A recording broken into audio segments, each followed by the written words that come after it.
Yeah, I'd like to share some tips on you on how I push my creative juices. No, I have four things to discuss, and really they're very obvious. No, very obvious. But I'd like to share to you how I approach these things. No, when talking to a client, essentially ganito yan. No, when you make a wedding video, it's a creative exercise for me because you are telling a story.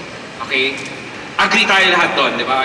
Parati yan. Oh, it's an overused cliche. When you do a wedding video, you are telling a story. Okay? But let me explain to you, the steps on how I create that story. How I'm able to tell that story about the couple, right?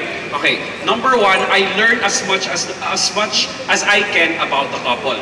Makikipag-meeting ako, imi-meet ko sila para mapag-usapan namin yung kasal nila. Okay? But here's the thing. Guys, no, when you meet your clients, I don't talk about and ask them directly. So, how do you want your wedding video to be? No, I don't ask that, right?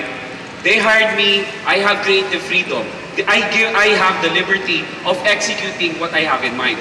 When I want to talk to them and when I meet them, right? It's about learning about them as a person, as a couple. Okay? How are they like? Right? So in a certain sense, no, when I talk to people, parang pinoprofile ko sila. No? It's a bad choice of word, pero pinoprofile ko sila.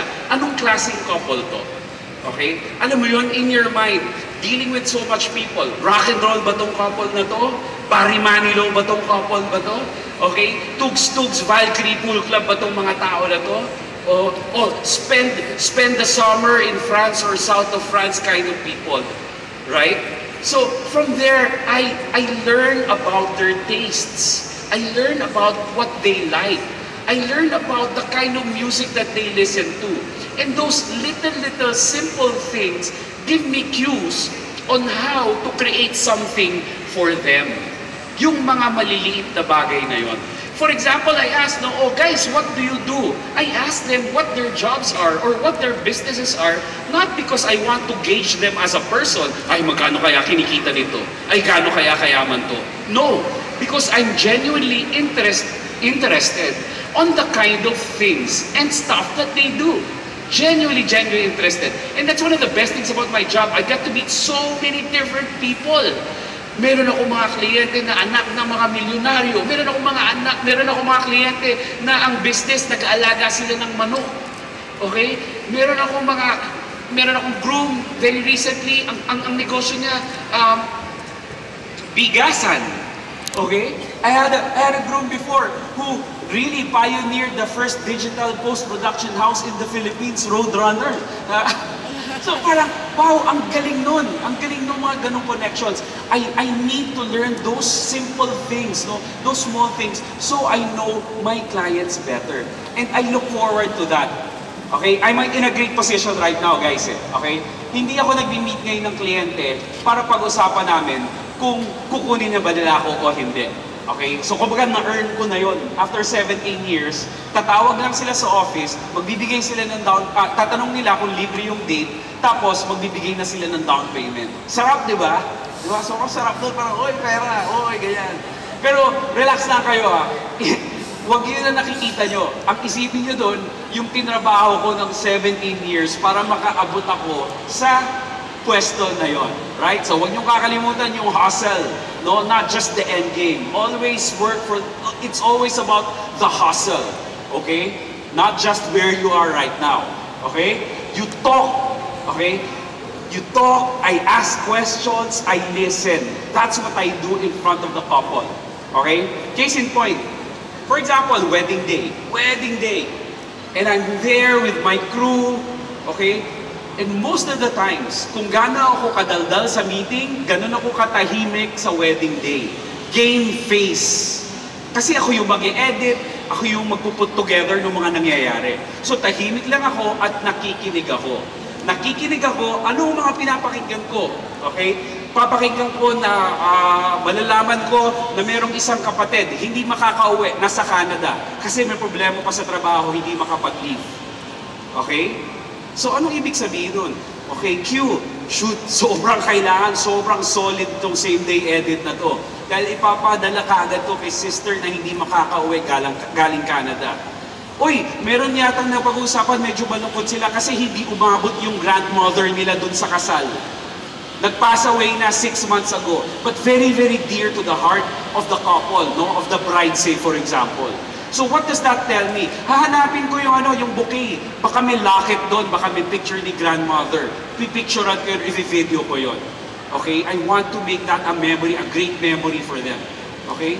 Ano pang malalaman ko? I listen. I find out that the girl is the unika iha, nag-iisang anak. Okay? At sobra siyang favorite ng tatay. Okay? So ano gagawin ko? Okay? Pagdating sa simbahan, sasabihin ko sa videographer ko, don't leave your camera. Okay? Gusto ko nakatrain lang yung eyes mo dito sa dad. Hulihin mo yung reaction pagkabukas ng pinto. Okay? Kasi importante, kasi unika iha niya yan eh. Very, very important. Okay? So, those are the little things that I'm trying to listen to and feel out on any given wedding day that I shoot. So I know where to tell my videographers what to look out after. No? Importante yun. Just listen. Listen talaga. Very, very important. Okay? And then, once you know, in the ceremony, ito pa, even before I edit, what do I listen to? I listen to the homily or the pastor's exhortation, and then I listen to the vows. Okay? That's where I'm able to put together things that I want to during the edit. In my mind, when I listen to something, no, I get 1 or 2 sentences, wow, jackpot ako dito. Because let's say, for example, the priest will say that life and love and marriage is like a dance. You have to be partners. You have to lead each other. Bride, you have to follow the groom. All right? It won't always be like really smooth sailing. You can step on each other's toes. But the point is, just continue on with the dance. Beautiful exhortation, beautiful homily by the pastor, no, or the priest. Okay? Malalaman ko yun. Uy, nag-homily siya tungkol sa dance. Siguro maganda yun. I-edit ko with the first dance later. You get it? You get it? Because you are now listening. You now are able to put together things which are seemingly unrelated, but you put them together, it makes for so much of a more beautiful edit. Right? So, that's how I, in my mind, put together things. Kaya even before I sit down in front of my laptop, na-edit ko na yan sa isip ko. Alam ko na kung ano yung pagdidikit-dikitin. Alam ko na kung saan nahanapin yung footage. Lalo na kapag maganda yung homily, kapag maganda yung sinasabi dun sa yung mga vows nila. I've already, half the battle is won because in my mind, I already know. Okay? Now, remember a while ago I told you I meet with clients, right? Okay. Now, I think this is where experience and longevity comes in, no? You draw from experience. Ibig sabihin that because of the long time I've been doing this, I've watched so much, I've experienced so much, and I utilize that, no? I utilize those experiences and draw from them to find inspiration. Okay, simple things, no? Simple things, no? It's not even about age. Say, for example, meron ko nakapanood na, ang ganda ng pelikula na to, ah. Okay, ang ganda ng pelikula. Ang ganda ng mga cuts, ang ganda ng pagkakagawa. Okay? In my mind, it sticks. In my mind. That's how my memory works. It's just there in a drawer inside my brain. And when the right time comes that I'm able to talk to a couple that, wow, bagay yung ganung visual treatment. Bagay yung ganung visual treatment para sa couple nito. Gusto kong gawin to. Okay? And sometimes it doesn't even have to be a wedding video na pinakuha na mo ng inspirasyon eh. You have to be inspired by other forms of art and other forms of media. Like movies, music videos, graphic novels, posters, graphic design, etc. That's where I draw from. Right? Hindi ako nakaganto lang, hindi lang ako nakaganto lang ang pinapan. Actually, hindi ako nanonood ng wedding video. Hindi ako nanonood. No? Kasi ayokong ma-influence or ma-taint eh. Gusto ko iba yung pinagkukuhanan ko ng inspirasyon. Fashion TV, okay, music videos, etc., etc. That's where I draw from. Okay, I got Ito, very fresh. I made this yesterday. I made this yesterday on the same day edit. Very simple, nothing like really wow. But for me, parang it was the extra push I needed to serve my couple better. Okay? Nag-meet kami, tapos essentially, nakita sila sa Vancouver, pero nag-long distance relationship sila because the girl had to study in New York. So there's an element of LDR, no? Long distance relationship. There was no love story, there was no, nothing that we produced for them na ganon. But the point was, is parang I wanted to communicate that, hey, even through space and time, they were able to make it work, right? Long distance relationship. Tapos ito, I draw a lot of inspiration from music. Siguro 4 or 5 days before the actual wedding, no? Sabi ko, nakapakinig ako sa Spotify ng magandang music. Alam niyo yung sa Sister Act, di ba? Yung I Will Follow You.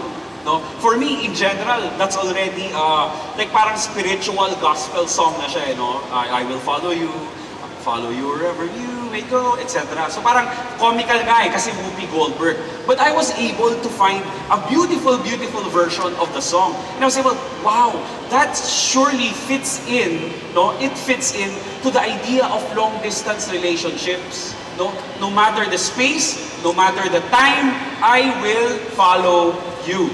Right? I'd like to share that video to you.